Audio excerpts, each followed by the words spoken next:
সিলেটের শাহ আরিফিন টিলা ৭০০ বছরের ইতিহাস এখন এক বছরে লুটপাটে নিশ্চিহ্ন। শত কোটি টাকার পাথর গিলে খেয়েছে বিএনপি, আওয়ামী লীগ, জামাতের স্থানীয় নেতা আর সমন্বয়কদের এক অন্ধকার সিন্ডিকেট। প্রশাসন থেকেও উঠছে প্রশ্ন, কে ঠেকাবে এই পাথর লুট? দেখে নিন আমাদের বিশেষ প্রতিবেদন। সিলেটের শাহ আরিফিন টিলা এক সময় যেখানে দাঁড়িয়েছিল প্রাচীন মাজার আর সবুজ টিলা, আজ সেখানে শুধু গর্ত আর ধ্বংসস্তূপ। ১৯৯৫ সালে আইন হওয়ার পর ১৯৯৯ সালে সরকারিভাবে ইজারা দেওয়া হয় এই টিলা। এরপর থেকে শুরু হয় নির্বিচারে পাথর উত্তোলন। ৫ আগস্ট ২০২৪-এর পর শুরু হয় দেদারসে পাথর লুট। বিএনপি, আওয়ামী লীগ আর জামায়াতের সমন্বিত সিন্ডিকেট মিলে এই ধ্বংসযজ্ঞে নেতৃত্ব দেয়। যুবদল, যুবলীগ থেকে শুরু করে স্থানীয় জামাত কর্মীরাও এই সিন্ডিকেটে সক্রিয় ছিল। মাত্র কয়েক মাসেই হারিয়ে গেছে ঐতিহাসিক শাহ আরিফিন টিলা মাজার। লুট হওয়া পাথরের বাজার মূল্য শত কোটি টাকা। অনুসন্ধানে উঠে এসেছে ২০ জন প্রভাবশালী নেতাকর্মীর নাম। এদের মধ্যে রয়েছেন উপজেলা যুবদলের যুগ্ম আহ্বায়ক বাবুল আহমদ বাবুল, বিএনপি নেতা সেবুল আহমদ, আওয়ামী লীগের ধর্ম বিষয়ক সম্পাদক হুশিয়ারি আলী, যুবলীগ সভাপতি ফয়জুর রহমান এবং স্থানীয় জামায়াত কর্মী ইয়াকুব আলী। পাথর উত্তোলন থেকে শুরু করে পরিবহন, ক্রাশার মিল পর্যন্ত প্রতিটি ধাপে ছিল সিন্ডিকেটের নিয়ন্ত্রণ।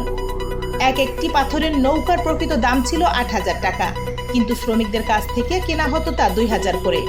ফলে দিনে দিনে কোটি টাকার বেশি মুনাফা তুলত এই চক্র।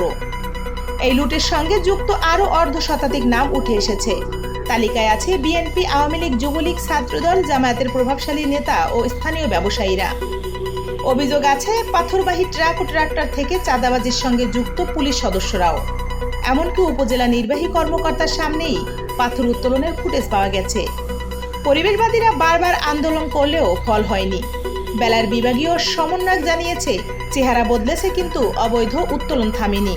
এক বছরে সাদা পাথর, জাফলং, আরিফিন টিলা এবং রাংপানি এলাকা থেকে লুট হয়েছে প্রায় ৩ কোটি ঘনফুট পাথর। উদ্ধার করা গেছে মাত্র ৫ লাখ ঘনফুট। যেগুলো ইতিমধ্যে বিক্রি বা চূর্ণ হয়ে গেছে সেগুলো আর ফেরত পাওয়া যাবে না। প্রশ্ন একটাই, এতদিন চোখ বুজেছিল প্রশাসন কেন? আর ভবিষ্যতে কিভাবে ঠেকাবে এই পাথর মাফিয়াদের সিন্ডিকেট?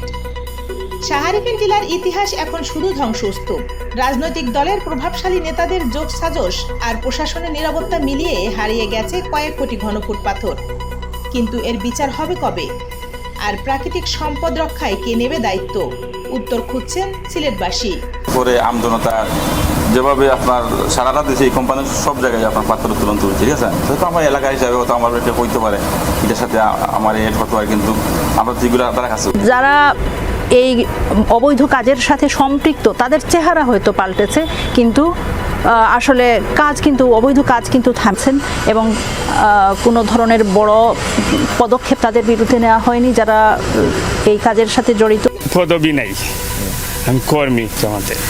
গাড়ি থেকে মালটা ক্রয় করে মিলে বিক্রি করি, ফুটে ১-২ টাকা মানে লাভ, এটা কমিশন বলে। আইনশৃঙ্খলা বাহিনী ব্যবস্থা নেবে। এতদিন তাহলে ব্যবস্থা নেওয়া হলো না?